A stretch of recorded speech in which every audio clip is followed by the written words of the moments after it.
So Joe Rogan recently said on his podcast with Ron White that he does not believe that ADHD is real. As a former special education teacher, I have some thoughts on this. ADHD can be a very objective diagnosis just based on like a couple observations. There have actually been studies done that have scanned the brains of children and adults with ADHD, and their brain activity is definitely different than someone that's not diagnosed with ADD or ADHD. It exists. The problem is that these disorders are overly diagnosed. My last year teaching back in 2020, I'm not even kidding you, 50% of my class was diagnosed ADHD. I also do not believe that we should be medicating for ADHD, and here's why. One of the biggest reasons why my students would end up on medication is because they were struggling in school, whether they couldn't pay attention to the lesson and it was affecting them on their tests and quizzes. A lot of times, these poor babies just literally could not sit still. They needed to be up and moving constantly, and we all know that in the public school system, that's a no-no. However, if you give that same unmedicated ADHD child a puzzle, a video game, something that actually interests them, they will sit and stay focused on that activity for hours.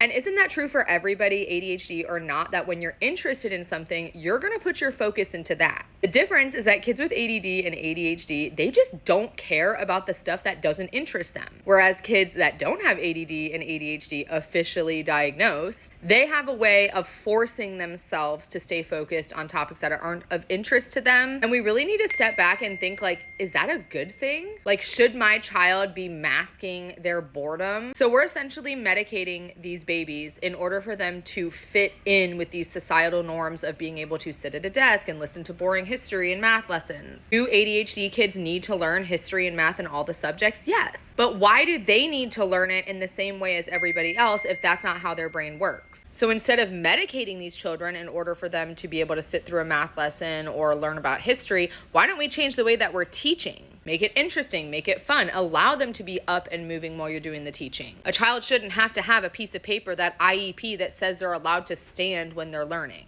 Let me know in the comments if you want to hear some of the wild medication stories that I have from my time as a teacher, especially in the first grade with those 6 and 7-year-old babies, because I've got some stories.